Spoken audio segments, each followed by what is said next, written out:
Hello, my name is Herschel Boyd, and these are my index cards. And this is my mom, my wife Angela, and my daughter Liliana. And I'm going to talk about movie theater gimmicks. Okay. Imagine a world where you can walk into a movie theater and have a completely private showing because no one else is there. Well, that time has already arrived. On those couple of weeknights that they still have later showings, my brother and I try to catch almost every movie that comes out with our Regal Unlimited subscription. And 90% of the time, it's as if we've just driven away to our own private theater, our other living room.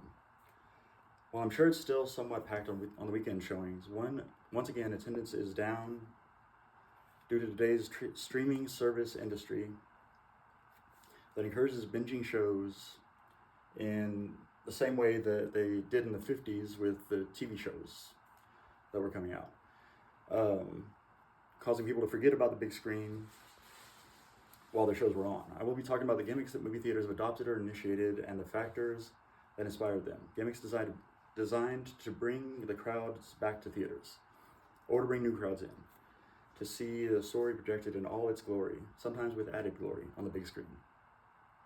I will begin with the early innovations, both in the movie theater experience itself and the gimmicks of former novelties that could only have been instituted through equipped theaters that have become mainstays, like color and sound. Then I will focus on the immersion techniques, including evolutions of the previously encountered features with the introduction to the widescreen formats as a way of differentiating movies from TV. Then there are the experimental gimmicks that were imposed by lower attendance, gimmicks that had a more transient nature, some of which have had recurrences over the years. I think I'm qualified to speak about this particular industry as I am currently a film student at Northwest Vista College and a longtime moviegoer with decades of experience and an interest in all things movies, with the inherent self-interest that such an interest entails. I have found that in doing the research about this industry, I have come across many topics I have already encountered, along with a lot of new information that I didn't know, and that I found very enlightening, and I hope that you do too. With the information I share with you today, I hope that you might gain an appreciation for the plight of movie theaters throughout their history and the innovations and techniques meant to counteract their downfall. The history of the theatrical experience is beset with solutions to those societal issues and technological innovations that sometimes interrupt its success. Rolling with the times, you might say. So, yeah, we're rolling, and action, color and sound.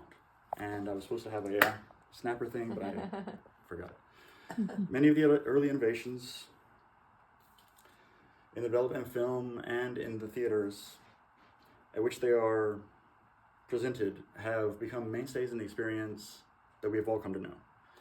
It's interesting to think that color and sound were thought of as novelties at the time of their birth. These novelties that are now taken for granted, even expected by the modern movie-going public, were dismissed by critics and cinephiles at the time as frivolities that pre-existing forms of film would prevail over.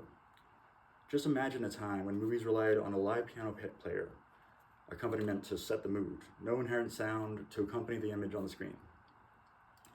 It wasn't until 1927, with the release of The Jazz Singer, that synchronized sound came with the line, "You ain't seen nothing yet." While this film represents the successful workaround of the amplification and fidelity issues that had plagued earlier attempts with sound in film, even this film had very limited amount of sound. The full realization of color didn't come until a decade later.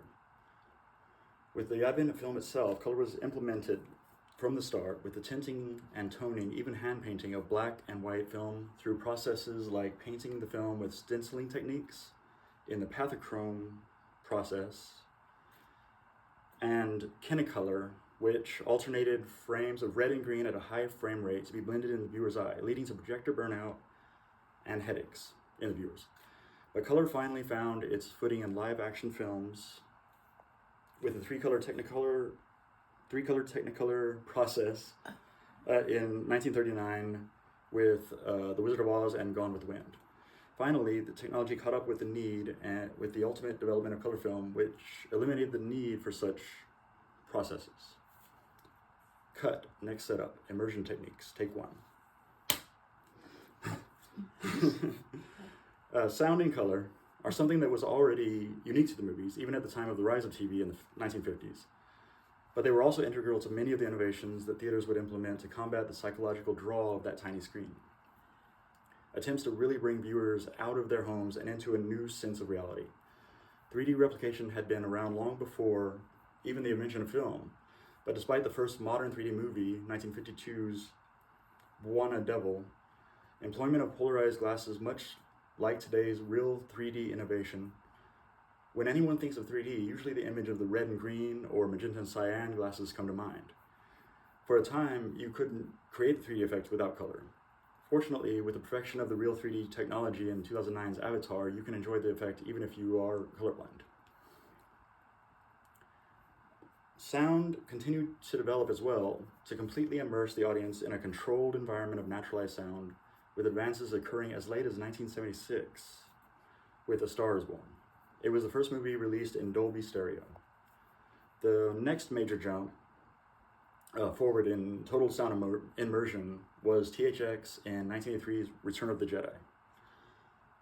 And then sound entered the digital age with Dolby Digital when it debuted in 1992's Batman Returns. A direct reaction to the popularity of TV and the rewatching of old films whose format fit the dimensions of the television screens in the 1950s, the widescreen format was implemented to incorporate peripheral vision to replicate real-world perception. Widescreen was initially introduced with expensive, complicated projections involving 3 projectors like Cinerama. CinemaScope was a solution that was much cheaper to implement. This aspect of the history of movie theaters is one that was also, like color and sound, sneered at by the critics of the time, and yet another of those formerly considered gimmicks that takes its place in the pantheon of expected and consistent aspects of going to the movies even now, and continues to evolve, considering the changes in TV formats today. All right, cut. Next setup, experimental, transient attempts. Take one. Beyond the sound and vision aspects of the movie experience, and even beyond the incorporation of another dimension, as 3D has had its revisions and recurrences throughout the years, there are some gimmicks that have had a much more transient nature, as they were also part of that reaction to the advent of television and the tendency to stay home in the 1950s. Other sensory and psychological experiences were targeted, and events that could not be replicated at home were incorporated into the movie experience. Most of those gimmicks were innovated by a horror filmmaker and theater entrepreneur, William Castle, who was responsible for The Tingler in 1959, where seat buzzers vibrated to enhance intense moments with his Percepto system. Emergo was what he called a system wherein a skeleton on a pulley system, skeleton much like this one, was what it seemed to emerge from the TV screen, or from the movie screen, at the time that a reminiscent scene was happening in the film. In 1959's House on Haunted Hill. Illusiono allowed viewers to choose whether they see the ghosts or not, with little red and blue optional viewing lenses, and in 1960's 13 Ghosts. One of Castle's earliest psychological tricks was a very theatrical affair, with hired actors playing nurses and hearses waiting outside the theater, as he offered a Lloyd's insurance policy for anyone who died of fright during a showing of the 1958 film Macabre, with a badge offered to the survivors. And he also incorporated interactivity with Mr. Sardonicus in 1961, although it's unclear if more positive outcome was ever truly chosen or ever shot. Other alternate ending films included the lost film that is considered to be the first 3D film in 1922, The Power of Love, wherein the audience could choose to see a tragic or a happy ending depending on which of the 2 stereoscopic lenses they looked through on their 3D glasses. Then in 1985, the movie Clue offered several different endings depending on which theater you saw it in. Of course, this gimmick's effectiveness is diminished with the new technology which allows you to choose which one you want to see at home. So now that we covered the ghosts of cinema past, it's time to wrap this up so we can get to the movies.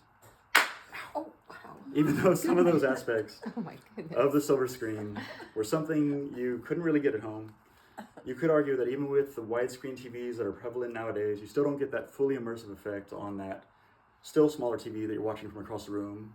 Compare 65 inches to 65 feet, and that to Las Vegas's The Sphere's 65,000 LED panels, or even Burbank's Big Dome Theater at a quarter of that size. And all of these with equally impressive sound systems that can't be replicated at home. It doesn't seem to me that theaters should need gimmicks to bring people in, but throughout history, this has always been the case.